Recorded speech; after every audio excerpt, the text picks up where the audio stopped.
So this is not the smartest guys in the room. I'm here with Tom. I see Tom. I see some people. I see a camera. Let's make Tom a moderator. Thanks all for being here today. We're going to talk about resistance to change. We're going to talk about Tilly Norwood.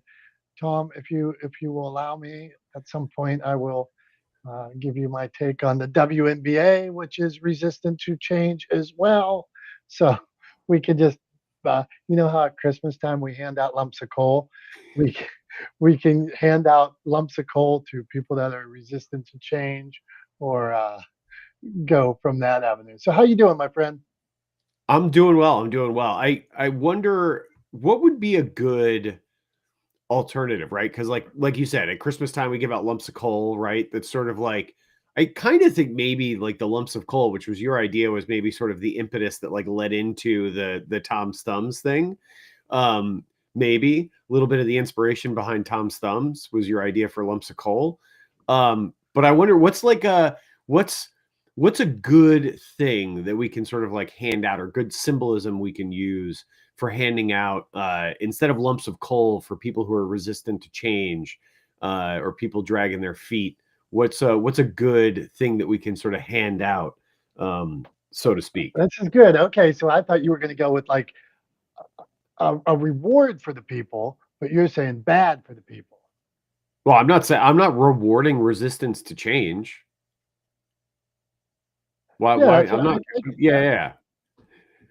Hold on. I'm not rewarding that. I got an echo here. I don't like. You hear an echo? No, but I think you still had your microphone on your computer, so that might be. I don't know if you muted your computer. I had to mute you on my side so that we only had you coming through. So that might be the echo. Okay, let me see now.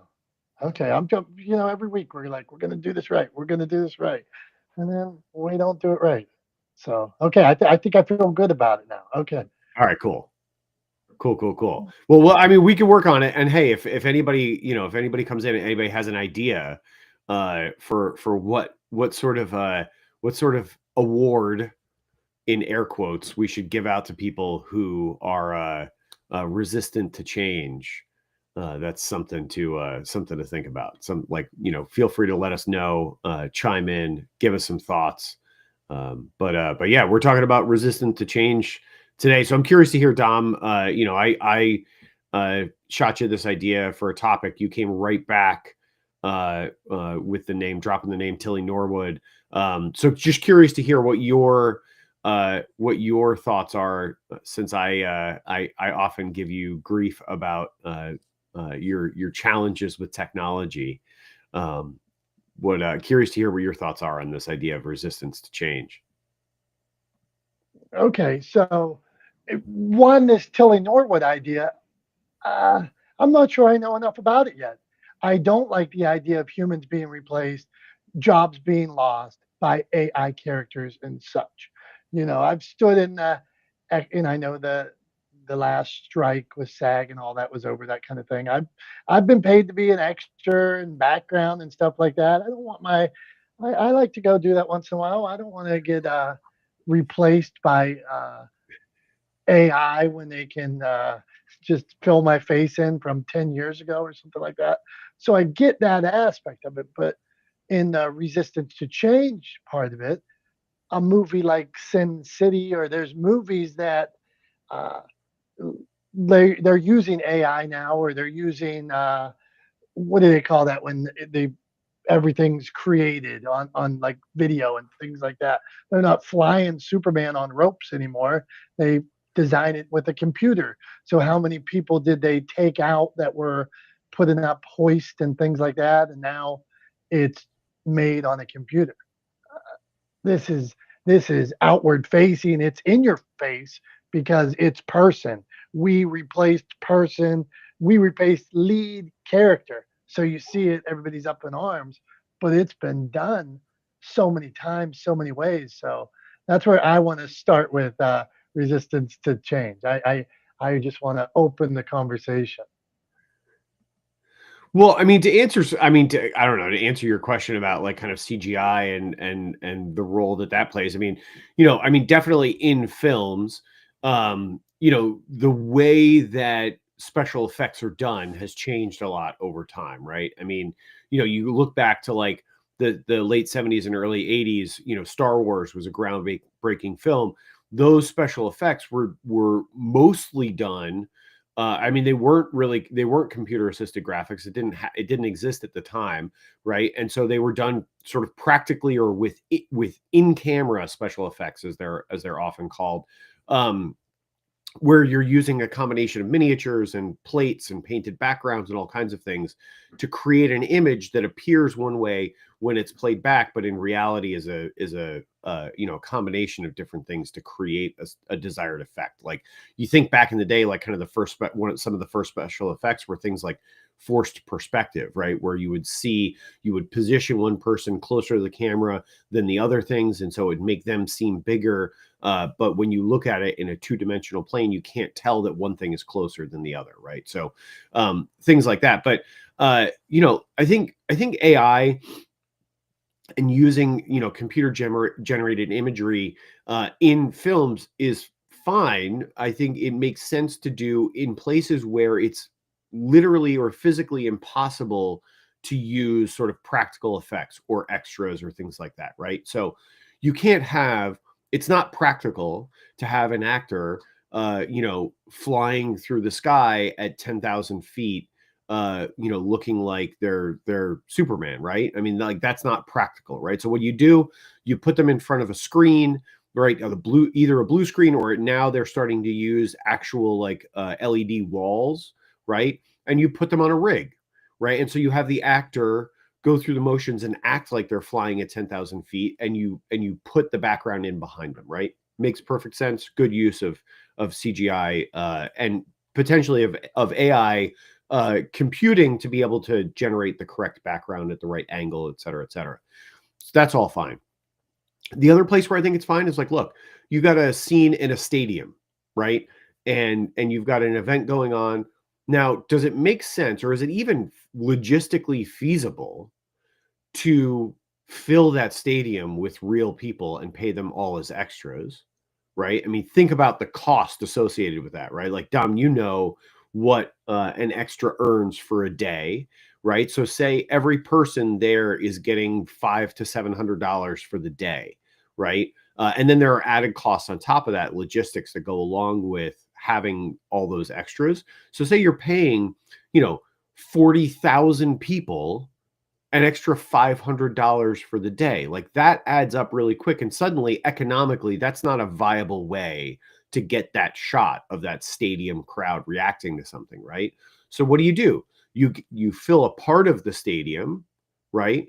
You film that part of the stadium, and then you replicate those faces around the stadium to fill it in. I think that's a fine use of AI, when it's the difference between not being able to pull something off because it is either logistically or economically unfeasible or impossible to do, right? Versus doing something because it's cheaper than paying real people to do the labor. I think that's where the line is for me.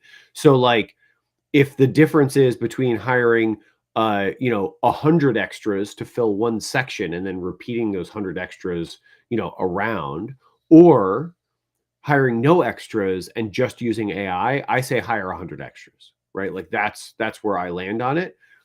You can hire 100 extras. You can't hire 10,000 extras, but you can hire 100, right? And you can use AI to sort of replicate those people around the stadium. So I think that's a fine use of it.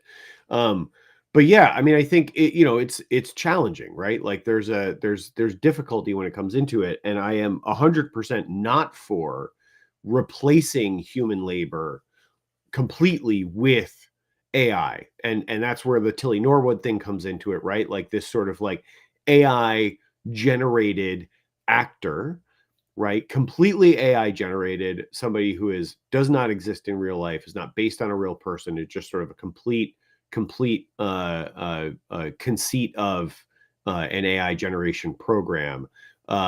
That I'm not good with. And also, I don't think it'll land, right? Because it is clearly AI, right? I think if you watch it carefully, there are lots of subtle cues that tell you that actor and everyone else in like the sort of Tilly Norwood video that has been circulating around the internet, everything in that is AI generated. It has a disclaimer at the front and tells you that. But if you watch it, there are lots of subtle cues, like just the way like their skin moves on their faces, right? Like is not how skin works. If you watch like the the way their neck moves as they talk, like was one of the things that I noticed. There was like it was overly smooth, right? And you notice their skin, their faces, like they all have a bit of a mannequinish, like smooth appearance. They don't have the sort of like uh natural I don't know, weathering, I guess, that we all kind of go through as we age, I guess we'll say, right? So they don't have that. It's not well replicated. It feels very obvious to me that it's AI. And I think even if you're not looking at it looking for that, I think subtly those things will like make an impression and help you realize that it's not a real person, and so and kind of turns you off to it. So I don't think we're at a place where it's going to suddenly start replacing actors the way some people are fearing. But I also think that that could happen in the future, or that there could be attempts to do that. And I think we need to be cautious about what we endorse and what we don't endorse, and how far we go in embracing new technology, especially something like AI image generation technology that can produce realish looking and realish sounding people to replace sort of actors and actresses in film. Right now, it's a gimmick. I don't know that it's going to be much more than that anytime soon, but I think we need to be aware of it and uh, ready for people trying to sort of push things in that direction. Yeah.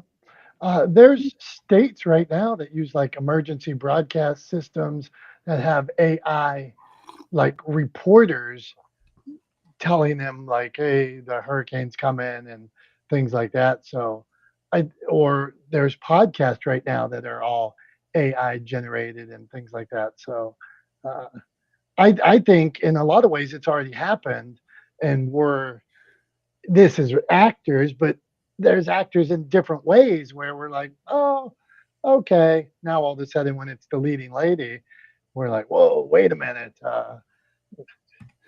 Yeah, I mean, I think like look, I think most of those things that you just like the AI podcasts and stuff, they're gimmicks, right? Like I don't think they're going to go anywhere. Like the number one podcast in the world is not going to be anytime soon, right? I don't want to say never. I hate to say never because like whatever, but I don't think like I don't think an AI generated podcast will ever become the most or even rank highly in the most popular podcasts, right? It may for a very short period of time when people like download it to check it out, but it's a gimmick.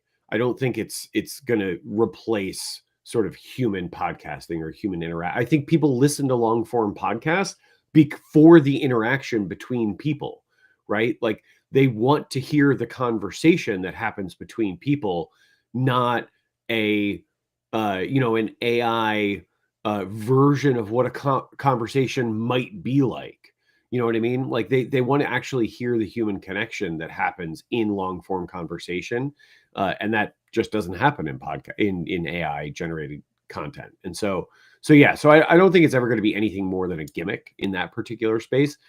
And in terms of like the emergency broadcast notifications and stuff like that, like a lot of times that I remember hearing those or seeing those when I used to have cable television, right? Like every once in a while, emergency broadcast network thing, like once a month would like pop on and it would be like beep, beep, beep, and it would tell you this is a test of the emergency. Yeah. Like that voice for a long time has been sort of just a computer voice, right? Like a computer generated voice. So like I have no issue with them using AI to have it sound more human, like that doesn't bother me at all. And I'm just saying there are actual times where they have like a virtual person doing it as well. So it's already taking some jobs. All right, hey, Was let's that get a to job? well, there rather than hiring Tom or Julie or Debbie to go on live TV and tell you what the emergency whatever is, some now fictitious male that is created like this Tilly Norwood gives you on your TV or on your YouTube channel. I mean, so here's the thing: is like in major networks, like in major broadcast areas, right? In major markets, there is somebody like sort of 24/7, like at a news desk or able to hop on the news desk, right? But for the majority of the country, that job doesn't exist. There is nobody, there is no sort of 24-hour news in like in a rural town in Nebraska, right? There's no 24-hour news anywhere near them, right? So for those areas, they would have to find somebody, get them out of bed, get them in front of a camera, and like that delay in bringing that information out, right? I think is costly, or could be costly in an emergency situation. Minutes matter. So I think like that job doesn't really exist. It probably would have just been a static screen with a robot voice or somebody reading it, and now they're using AI to do it. So I would push back. I'm not sure that that's actually replacing a real human job. I don't think there is anybody that actually does that job. All right, bring it on, bring it on. Let's hear from the group here.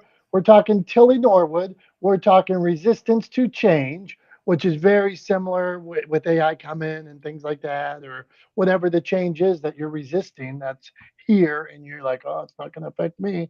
So, Julie Loken, we're coming to you. Then we'll hit J Dub, and then Jason. Anybody else want to come up or message on LinkedIn or wherever you see us streaming? Have at it. But Julie, weigh in on the subject. What do you got for us? Hey, NTSGs. Honestly, I've never heard of Tilly Norwood until today, but I think it's a topic anyone can adapt to. And it's funny, I was listening to an AI generated podcast this weekend, and you can tell by inflections, but I found it still interesting. And the funny thing is, I think the danger comes in when they start replicating and cloning our voices, which is easy to do. And I want to find this episode because I've done an AI generated podcast, one with my voice, which is kind of funny. Some people could tell, some people couldn't tell. So it's just how we navigate it. And then the art of deception, I think a lot of people aren't as savvy as us here on stage and could be really bamboozled by these AI generated stars and voices in some manner or the other. So that's where I see issues going forward. So thanks. Thanks, guys. Thanks for being here, Jolie. Thanks for weighing in on that. My dad thinks Barron Trump can sing like a opera because he watches these things on YouTube. So, and I love to see people taking chains off of leopards and tigers. It's like a lady in a business suit taking chains off of a barbed wire off of a leopard or something like that. I'm like, wait a minute, this leopard might bite them. This lion might act. Then I realize it's AI. I like it in theory, so I know that. Tom, what say you on that? And then go to J Dub and Jason. Yeah, I mean, look, AI deepfakes are definitely a problem, right? I mean, look, the just recently, within the last week, I mean, you talked about, your dad being convinced that Barron Trump can sing opera because of an AI deepfake video he saw on YouTube, right? I mean, just this week, the president actually shared an AI deepfake video of himself talking about a science fiction technology that doesn't even exist called med beds, which is a whole big like if you go down, and I only know this because of reporting on this, but like there's a QAnon conspiracy theory that the US government has technology for what they call med beds, which are basically like, I mean, it's something right out of like Star Trek, right? It's a bed that like heals you of any and all ailments, right? Like you lay down on the bed, it does a bunch of worrying and whatever, and it fixes all the things wrong with you. So there's a QAnon conspiracy that the US government has this technology, and then somebody put together an AI deepfake video where the president said he was going to release medbed technology and give everybody a medbed card so they could go get healthy. And it's obviously it's all complete fabrication and nonsense. It has no grounding in reality. It's not true at all. I guarantee you that there are people that believe it. So like, I think to Julie's point, there is some danger in these sort of AI deepfake videos where they're replacing people, or it's not just replacing labor, but actually creating content that makes someone appear to say something that they've never said, right?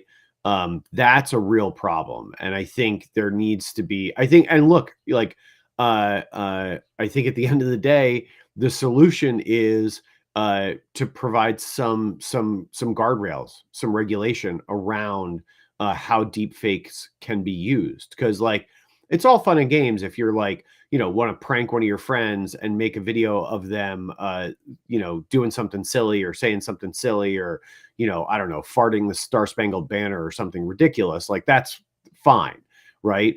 But when you have somebody whose words or whose speech carries weight and influence, like the president, putting forward a conspiracy theory that has no grounding in reality, and people believing that it's real, that's a problem, right? That's something that's dangerous, and that's something that I think needs to be reined in.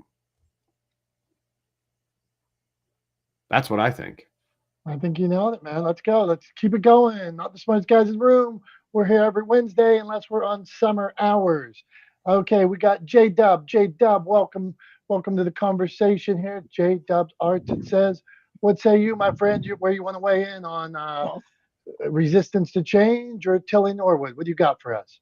I am an artist, and I'm kind of leaning into the curve here because let's be real, AI is not going anywhere. I mean, we can all be resistant to it, but it's not going to go anywhere. It's only going to get bigger and stronger. And if we don't work with it in some way, shape, or form, it's going to take us out, right? So I actually used it to understand how computers would process, and I used it to write a check to help kids connect their emotions to the way they feel. So, I mean, yes, all of the deep fakes that are going on with AI. I'm a hiring manager in retail. I've had 7 interviews this week that were not even actual people. So yes, the danger of AI is definitely there, and I'm hesitant to have things like maybe Jay, explain to us what does that mean? That like they were AI interviews, or they just like how does that? I mean that people are using AI generated resumes, but also using AI generated videos for their face during a video interview rather than coming in doing a remote interview. Okay. So you're using essentially a Snapchat filter to make yourself look different than who you actually are. We didn't have it in our workplace, but another business hired somebody on affirmative action, only to find out that they were not an affirmative action hire because they used AI to alter their appearance so that they would appear to be falling under that demographic. So yeah, I definitely think that there's good and bad to AI, but in the professional world, it needs to be approached very, very cautiously because, like Tom said, the differences are there. You can see them if you have a keen eye, but most people are friggin' blind and they can't see those subtle differences in the skin tone. If you look at the corners where the dead space meets an AI's skin, it almost pixelates a little bit, like a brush effect in Photoshop. So people don't know what the hell they're looking at the time. And a lot of people are getting misinformed. And yeah, I definitely disagree with using it for emergency broadcast services. While it does provide an immediate response, sometimes the immediate response isn't what we need. It's more of an informed response. That's my part. Hey, J Dub, thanks for being here. I appreciate you nailed it. Welcome back anytime, man. Come back anytime. I want to say on the Tilly Norwood video, I was watching one the other day, and it was her drinking coffee. It's weird. I'm watching her drinking coffee. The coffee cup, she's walking down the street, coffee cup has a lid on it with a straw. And then she takes a drink out of the cup, not using the straw. And she just puts her mouth on the side and takes a drink. Well, the coffee cup had a lid on it. And so I replied, like in the comments, I was like, I don't think that since it had a straw and a lid, and now she's drinking out of the straw, that this is going to take off. Doesn't seem too Oscar worthy to me. But yeah, if you look up the video when you talk about those subtle changes, subtle little things on the edges and stuff, Jason, J Dub is J Dub Jason, by the way. I see, just he's there. Okay, just one. No, J Dub is John, and my last name is long in Polish, so I Michael. shortened it to Dubs from a Okay, W. maybe I'll do that. Okay, okay, gotcha, man. Thank you. Well, No problem. okay, us Polish people should. To D-Dom or what? Yeah, D Dom, yeah, something like that. Okay, You gonna sorry. can we call you Dom Dom? Dom Dom, yeah, that's the. Oh, wait, I love that. Tom, Dom, Dom, and Dom, Dom, and Tom, Tom. Yeah, there you go. All right, Okay. I like that idea less. I take it back. Okay, somebody we like that always stops in. Jason, what say you on Tilly Norwood and people that are resistant to change? And anybody that wasn't here, we had an idea like in Christmas, we hand out lumps of coal, the things we don't like at the end of the year. We wanted to hand out something that isn't flattering to people that are resisting to change. If anybody has an idea, throw it out there for us. Go on, Jason.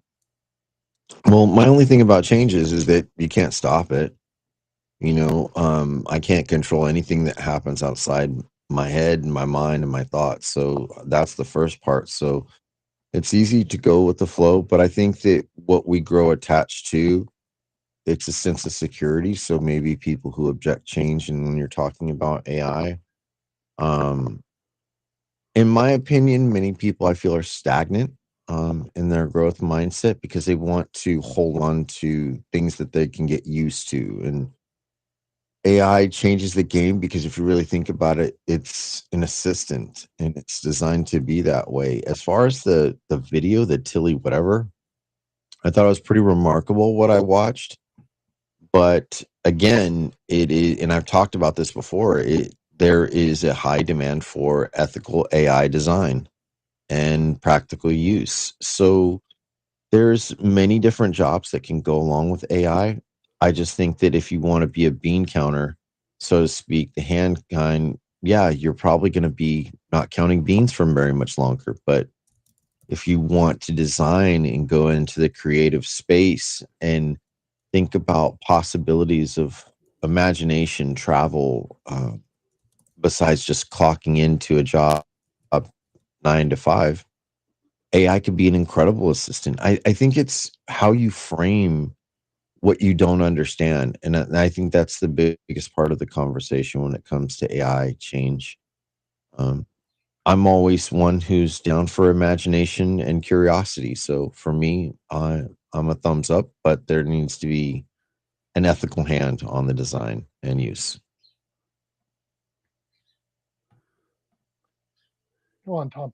Yeah, I mean, I think that's right, Jason. I agree. I mean, I think there has to be like again, it's sort of like I mentioned earlier, like with guardrails, like there has to be some sort of, whether those guardrails are ethical or moral or legal, like there has to be, it has to operate within some kind of set of constraints that we sort of agree on as part of the social contract that are acceptable to a plurality of people, right? I mean, you can't. I think the problem is that what might be good for a few is not good for many, right, and vice versa. So I think what you have to do is try to find sort of a middle ground where you are keeping the overall societal good in mind, while also not completely hamstringing other people's opportunity to sort of use new technology, to their advantage and to build businesses, et cetera, et cetera. So it's, there's a bit of a tightrope walk there, but I think I think you're right. I think there has to be some ethical guidance, kind of bringing us forward. So yeah. So I agree with that take, Jason. Yeah, we'll dig more into that in a little bit, but it's that time of the show where we do everybody's favorite segment. People love to hate, Tom's thumbs. So Jimmy says he's only here for Tom's thumbs.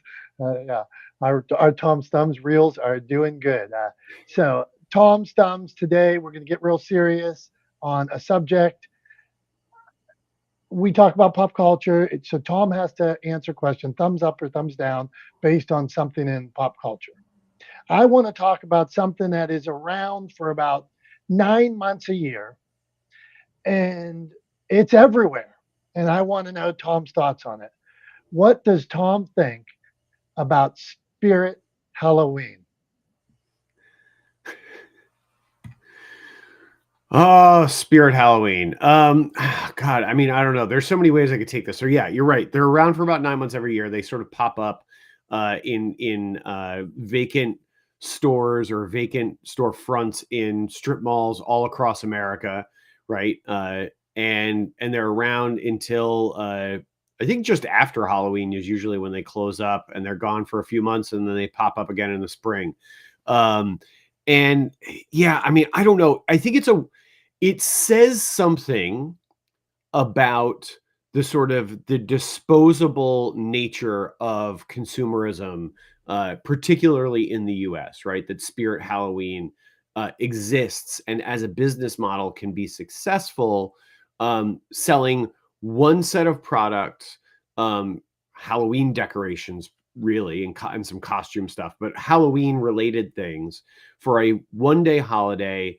Um, uh, and somehow that they can maintain a successful business model off of knowing that people will every year come back and spend money on new decorations, more of the same decorations, new costume pieces, all of that kind of stuff that they sell, right? And I think that's everything that they sell pretty much, right? I mean, I don't know. I'm not intimately familiar with Spirit Halloween. I don't know. I think I've been in one once.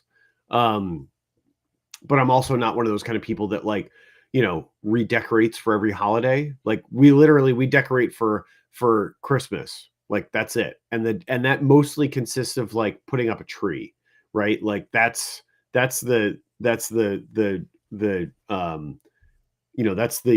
totality of our holiday decoration in our household. So not something we really get into, but I think it is sort of a commentary on the disposable nature of consumerism, particularly in the United States, that people buy things and spend lots of money, billions of dollars, I'm sure, every year on Halloween decorations that they know they're going to just put in the garbage, right, and not use again the next year. And I don't think that's a good thing, right? I don't think that kind of disposable consumerism is a good thing, generally speaking, because it encourages us to not place value on the things that we spend our money on, to spend money on things that are disposable, that we know we will dispose of in short order, right? That have a shelf life and are replaced every year.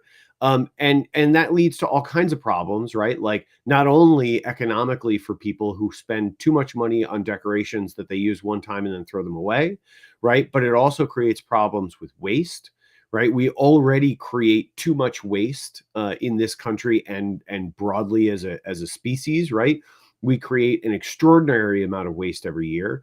We hear about the problems, the environmental impacts of that production of waste, and the volume of waste that we create. I mean, I'm sure everybody here or everybody listening has heard of the Great Garbage Patch in the Pacific Ocean, this giant patch of floating detritus that collects because of the ocean currents in one particular area in the South Pacific, and the size of that and the mass of sort of disposable or single-use plastics in it. I think it's not a good thing. And I don't think it's a good thing that there is a company that can have a successful business model built off of that kind of disposable single-use consumerism. So I think while I don't necessarily have an opposition to Spirit Halloween because they didn't create the problem, I think their success as a business model is endemic of a broader issue culturally that we have with single-use disposable consumerism, and that gets a thumbs down from me. All right, so you turned Halloween, this beautiful thing, people getting candy, into single use. What was it? Single use consumer. What was the word? Single-use disposable consumerism. And I'm gonna just hold on. I'm gonna just be real clear here. I did not give a thumbs down to Halloween.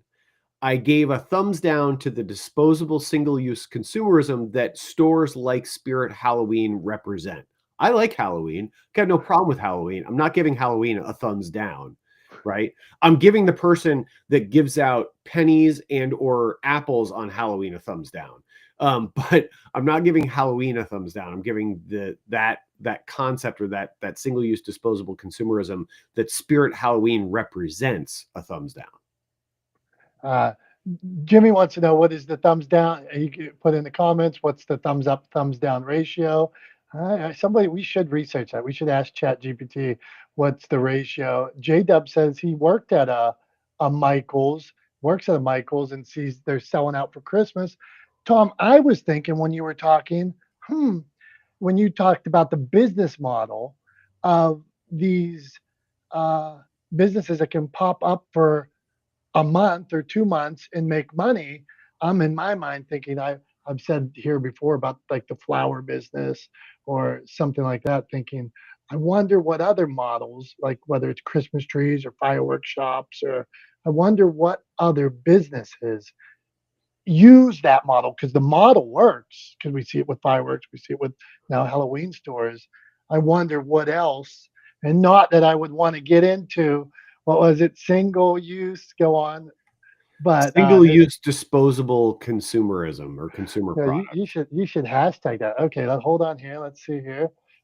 And to answer Julie's question, do I give out raisins for Halloween? Absolutely not. In fact, actually, I haven't given out anything for Halloween for years because we don't get any trick-or-treaters on our street because we live in a rural area. There's no street lights. There's no kids in close proximity to us. So we don't get trick-or-treaters. So the answer is I don't give out anything, but if I did, it would be candy. Well, okay. I wasn't expecting you to read it. I didn't think you read the chat. Oh, we read the chat. Hey, Julie, so do you think that now Tom has a young daughter that's about to trick or treat? You think he's going to go to the mall and walk around and get candy from all the stores, or will we do like trunk or treat somewhere? Yeah, like there has to be a downtown in his area where he can take his cutie like in a little princess outfit. Well, I can't imagine him dressing her up in a princess, but like a cute little outfit or something. Tom, you have a plan for that? Like, it is going to happen, and you can't just sit around on a road with nobody there. You got to take her somewhere. Yeah, there is a neighborhood about a mile up the road from us where we could take her trick-or-treating and actually walk around and to a bunch of houses. There's also a ton of sort of trunk or treat events around our area because we live in a more rural area. There aren't a lot of sort of neighborhoods around us, and there's, the houses are more spread out. There's no street lights. The roads are narrow. It gets dark.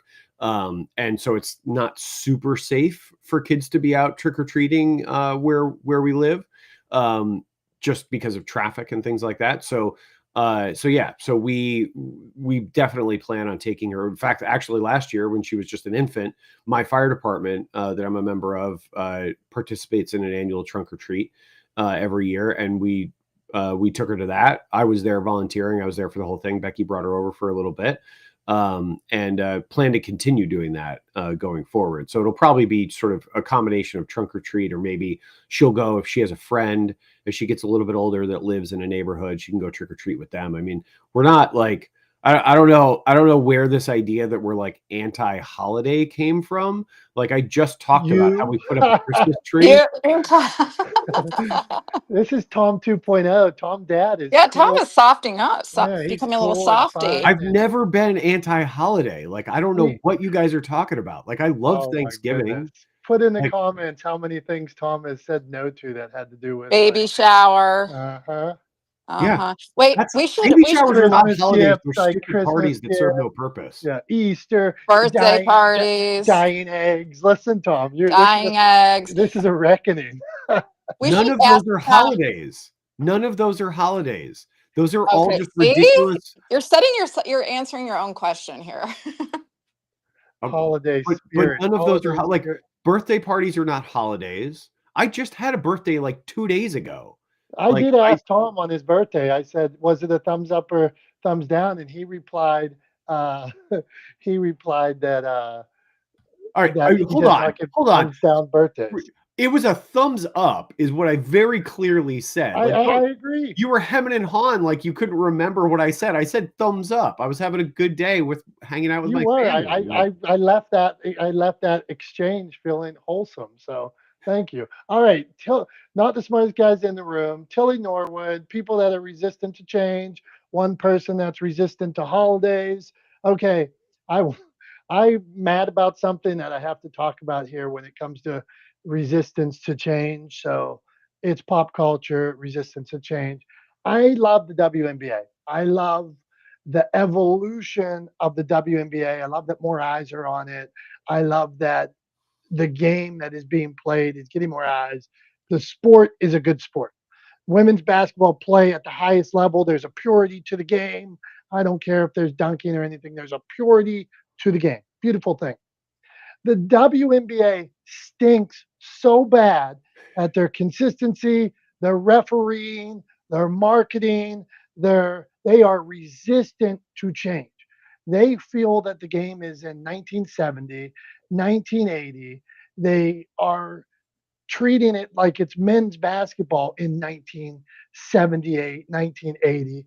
And it is uh, the management, the higher ups, whoever you want, the powers that be, are making it a bore.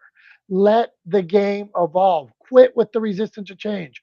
Quit trying to make it men's basketball from 1982. It is not. It is a beautiful thing on its own. Let it go. Let it free. So that's my take on the WNBA that's resistant to change. I'm so angry about it, Tom, because it's great and they keep taking it back to 1978. Yeah, I mean, I think, like, look, to your point, like, let it be its own thing, right? I think part of the problem is you end up, and you've probably ended up with people, former NBA execs, right, and former NBA leadership now trying to steer the boat at the WNBA, and they're looking at it going, well, that's those numbers and the statistics and the data lines up with kind of where we were in the late 70s and early 80s as an organization, and so that's what we're going to apply here. And it's like, well, that's a stupid idea, because it's not the late 70s, early 80s anymore, right? Culture has changed. The way people consume sports has changed. The way people interact with sports has changed, right? The whole reason that the NBA or the WNBA is finding traction and success and gaining viewership and attention is because culture has shifted over the last 40 years, right? 45 plus years. So, like, stop dragging your feet and trying to rewind and replay an old tired strategy, and embrace where you are and look at how you can do so moving forward. I think maybe the WNBA is a good candidate for the award we were talking about handing out earlier for resistance to change. My wife Becky had a great idea for it. I think it's a good sort of metaphor, and that is to give them the golden donkey, right? Donkeys are notoriously stubborn, right, and resistant. So give them the Golden Donkey Award for being stubborn asses and not embracing the success that the WNBA is seeing, and looking at ways to move forward with it and build on it, instead of trying to march backwards in time and replicate what the NBA did in the 80s. Yeah, well said. I mean, and as you put that, yeah, the game grew incrementally like this.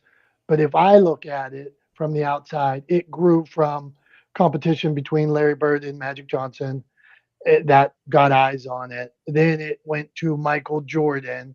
And if you're going to, it was these faces, and instead of the WNBA embracing these larger than life personalities, they're like, let's embrace tough defense and hard fouls. What? This is so lame. Okay. Something that's not lame. Julie has a quiz here up at the top and says, what is Tom's favorite Halloween candy? And I was going to vote like, are you assuming that he likes a Halloween candy, Julie? I mean, I would have went like water and toast. No. Her. Well, I left it open to him. I was just guessing. There wasn't enough space to do that stuff, but we'll find out, I guess. Okay, Tom. Let's ask. Answer. J-Dub says everybody likes peanut butter. Okay, Tom. Do you have a favorite Halloween candy? All right. So I think honestly, because you don't get a lot of them, I think one of my favorites has always been the Butterfinger, right? Like I actually think I would prefer like a mini Butterfinger or like the personal size Butterfinger to like a full size Butterfinger, right? Which I think is like maybe a bit of an like counterintuitive take, but I think the chocolate to like crunchy peanut buttery inside, the ratio is better in the personal size Butterfinger than it is in the full size bar, right? I think the full size bar, like it's a little too little chocolate to filling ratio. I think the ratio is better in the smaller one. So like I always like those because you never really get a lot of them. It's like one of those candy bars that like doesn't pop up a lot. And so I really like those. I'm also like I'm one of those weird people that likes candy corn, right? Like I know not everybody does. It kind of is like a bit of a divisive candy. And I actually like candy corn. And actually, I like candy corn mixed with salted roasted peanuts. And if you eat them together, it tastes like a payday, which is like, caramel peanut bar. So I like that too. It actually sounds really good. To be Yeah, I honest. mean, if you like paydays, I'm telling you, like candy corn and salted roasted peanuts, like the sweet, the savory, the peanut, the like the sort of honey notes in a or flavor in a candy corn, it works. Payday's like a health bar. Nobody would eat that. But Okay, let's payday's hear not a from. health bar; it's a It candy. looks a little weird, man. It's caramel studded with peanuts, right? It's Like, I mean, come nuts. on. Okay, come on. I want from the room. Okay, Julie, favorite Halloween candy. What do you got? I would say I probably put my favorite, the Almond Joy and Reese's Peanut Butter Cups at the top and Snickers. So there you go. Okay, those are Almond Joy. I respect that. Jason, what do you got? I'd have to say sweet tarts. I don't know why, but it seems if I don't eat candy anymore, but that was always the one that I liked the most. Switching it up. I'm a candy like that person over chocolate, but I was thinking chocolate here. J Dub, what do you got for us? Oh, I'm a peanut butter junkie all day long, but if I can't mainline my Reese's, I will go to an alternative peanut butter substitute. I mean, Butterfingers aren't bad, but I'm more of a soft peanut butter. I like creamy, not crunchy. All right, J-Dub so said J you were Dub, a weird. He said Tom was a on. weirdo when Tom said Butterfinger. By the way, go on. Oh, Yeah, I was I know. definitely talking smack down in the comments on Tom. Yeah. No, he 100% was. For the record, I like Coke. Pepsi's all right. I don't remember the last time I had RC Cola, so honestly, like I can't even weigh in. But I if I buy a soda, I generally tend to buy Coke. But the other thing I was going to say, J Dubs, is if you love the peanut butter cup, I think also again talking ratio, I think the minis are a better ratio, chocolate peanut butter ratio in the peanut butter cups for Reese's. But also, have you had the Trader Joe's dark chocolate peanut butter cups? Right, or I think Justin's makes them also, the dark chocolate ones. I've had the Justin's. I have not tried the other one. Yeah, the Trader Joe's ones, if you've got a Trader Joe's around you, the Trader Joe's ones are minis. So they're like kind of that ideal ratio, and it's dark chocolate as opposed to milk chocolate. I think it's better because it's sweetened peanut butter, right? So it's kind of sweet anyway. And so I think the bitterness of the dark chocolate, like it's kind of better balanced all around. Tom, Justin's is a friend of the show. How dare you? Justin's is the best ever, best almond butter. Andy's a nice guy, so I disagree with what you're saying there. Okay. That's why I gave him a shout out. I said he makes them. They're good. Okay, they're great. I just think the ratio is better with the mini, and he doesn't make the minis. I don't know what to tell you. Okay, we could. That's something we should talk to him about. Making the minis. Okay, those Also, little mini. Go on. The Thins are really good too. If you haven't had the Reese's Thins, they have a good chocolate to peanut butter ratio too. So do those little Reese's cups that like when you get like you go to the movie and there's like 50 Reese's cups in a little bag. They're like super tiny. Those are good. My favorite, like my favorite overall candy, the one that I eat the most is peanut M&Ms. Debbie gave a shout out to M&M's too. Okay, so here's what we got here. We got a show and tell. We got to wrap up. I wanted to comment on ethical AI. I said I was going to get back to that, but I took me an hour. So just Jason, that was a good point. I heard somebody say on the Tilly Norwood thing that yeah, her face is made up of 100 different people. Her voice is made up of 100 different people. So of course she can do this and that, but all those people, if we're using ethical AI, should be getting a piece of the cut. And if they're getting some of the money off of things that she later does or the next AI character, then more power to them. That's my thoughts on that. Tom? I'm nothing to add. I think you got it. I think you nailed Oh it. yeah, give me 1% in perpetuity, and you can take my face and use it wherever you want. Okay, Tom. It's now we're moving along, so I got to move this show along here.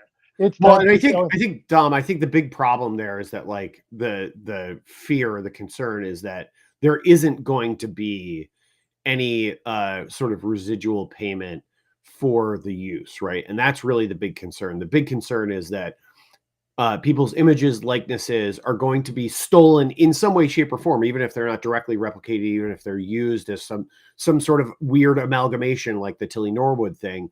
That people's likenesses, mannerisms, facial features, voices, etc., are going to be used and taken, and they're not going to be compensated for it. And I think that's unethical, right? I think that's where you run into. At the end of the day, too, like if you look at how these AI models operate, how they educate and train the models, the content that they use. That basically what these models do is they take something, they rearrange it, right? Like think of it as a Rubik's cube, right? They basically take in a bunch of information that makes up the colors on all sides of the Rubik's cube. They mix it up so it's different from when it was when they got it, and then they spit it back out, and they're saying, "Oh, it's brand new," and it's like, no, you're using other people's work to create something that is really just a new or a re-amalgamation of that same work. You're not creating anything new. It's not inspiration for what you're doing. You're literally just rearranging it and spitting it back out. So there's some big ethical questions around these AI models anyway. But I think, to your point, there has to be, there has to be a line in the sand where you can't just take people's likenesses and replicate them without compensating those individuals for that. So anyway, with all that said, I'm looking at the clock, and I think it's time for show and tell. So I'm curious to see what you're going to show and tell us about this week. I almost showed it too quickly there. It came from the corner. So next week is a big event, and next Saturday, big event in my life. Happens every year, usually for about the last 15 years. It is called the 7-Iron Challenge. Jimmy participates. He's been in for about 10 years. We play golf, and we only use one club. We only drink 7-ounce beers. Every day he does a shot on hole 7. And so you can't take higher than a 7 on a hole. And we have a good old time. So here is my 7-iron. Sometimes I lose them, if things get out of whack. So this is my 7 that I will be using next Saturday when maybe I'll get my first championship in 15 years. There's a trophy. Everything has to do with 7s. And that is now my uncle, he's a golf pro. He made me another 7 that has a different slope on it. But that would be cheating, so I can't take it. But I do have it upstairs. But this is my 7 that I will be using, Tom, to bring home my first championship next weekend in the 7-Iron Challenge. What say you? All right. So first of all, that sounds like fun. It sounds like I would, if I was local, I would definitely be signing up to come do that with you. The other question I have is, you said 7-ounce beers. Are you like pouring out 7 ounces of beer into a cup? Like, where are you getting 7-ounce beers from? What is that a thing in Pennsylvania? Yes, they're called pony bottles, And so you have to go around to special places to find cases and beers. Like Corona sells a 7 ounce, Rolling Rock. There's only certain beers that sell 7 ounce beers. So you have to find the pony bottle. So you got to go from brewery to brewery. Everybody brings a case usually. We have a golf cart that carries these beers around. If you if you complain about the weather, you have to do a shot. It's called a penalty shot. There's all these other things to make people drink on one of the holes. Everybody tees off on at one time. That's the 7 iron challenge. This is my 7 iron. But yes, you got to go find yourself 7 ounce beers. You can drink them in 1 or 2 sips. I feel like I've seen them, but I didn't know that they were 7 ounces. Like I didn't know that was the size. So, I've definitely seen those like those small beers, but I didn't know that. Yeah, I didn't know it was a 7 ounce size. That's such a weird size for a beverage. Like it's not. It doesn't like. Does it equate to anything in particular? Like in terms of like volume? Like how did they come up with that number? Do you have any idea? No, but it reminds me of when you were talking about waste earlier, because probably too many bottles are used to make 7 ounce bottles. In the case that the 7 ounce bottles go in, it's just a whole big to do to do about a really small drink. So I should have showed you a 7 ounce bottle. Yeah, I mean yeah, you'll have to bring one out next week after the event when you've got some empties kicking around. But yeah, that's such a weird size for a beverage. I don't know of any beverage that comes in that size other than that. Jolanta wants to add something. Let's see if she wants. Let's see what Jolanta wants to add. If it's a Jolanta quick, if it's a favorite candy or something, or you drink 7 ounce beers, go on, and then we're going to the wrap up. What do you got, Jolanta? How you been? It's been a hot minute, you guys. How are you all doing? I miss you all. I miss you all. Yeah, we miss you. I see your profile picture. You look fancy there. So Oh, what do you thank you. got for us today? Well, I would say my favorite Halloween candy is definitely Snickers all the way. We usually we like to get the mixed up candies in the little you know what I'm talking about, right? The big bag of different candies that come Variety together. bags. Yeah, the variety. That's it, Julie. Hello, good morning. Yes, the variety bags. I love the variety bags. Those are my favorite. I try not to buy too many of those because then I eat all of it later. So Snickers is my favorite candy for Halloween. All right, we accept your vote. Your vote goes on record. Uh, and so now at that, we let me figure. I'll prepare Tom for what he's got to figure out. He's got to figure out the the golden donkey that's going to the WNBA and people that refuse change. You've got to talk about favorite candies. You got to talk about your thoughts on Halloween and Spirit Halloween and about 10 more things. So figure that all out, Tom. What do you got for us? I mean, I don't really think I have to at this point, Dom, because I think you just did. You just went through and you laundry listed all the things we talked about. And yeah, I mean, look, when it comes down to it, I think I'll just circle back to what we started the conversation with, right? We started the conversation talking about resistance to change. And I'll just give a quick little thought in that area. Here's the thing that always comes to mind when I think of resistance to change.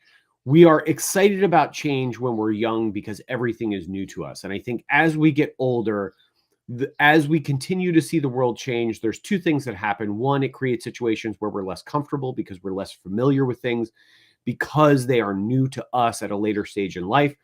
And two, it reminds us that we're getting older, and people don't like being reminded that they're getting older, right? Because 1 year older is 1 year less that we have to live, right? So like it reminds all of us of our own mortality. And I think people get really resistant to change because of that.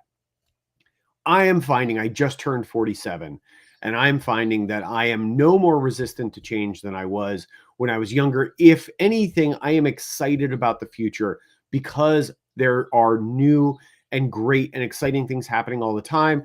Yes, we have to be cautious. Yes, we have to be careful about how AI is used, how people are taken advantage of, what the future looks like, disposable single-use consumerism. All of these things are concerns, but they are not reasons to resist change. So while you may be concerned about change, you may be hesitant to accept change or even resistant to it, I would encourage you to always be looking forward to the new, exciting, amazing opportunities and experiences that change brings with it, rather than resistant to them, because if you're resistant to it, you will miss out on the future. And that's not a good place to be. That's all I've got for this week. Thank you guys all for being here. I appreciate you. Even if you're giving me grief in the comments and calling me a spokesperson for RC Cola or accusing me of handing out raisins on Halloween, it's all good. I've got very thick skin. I'm here for it. I love it and appreciate it. I appreciate all of you guys. Thanks for being a part of this community. We love you. For Dom, I'm Tom. We are not the smartest guys in the room. And until next week, have a great rest of your week. Have a great weekend. We love you. Thanks so much. Bye-bye.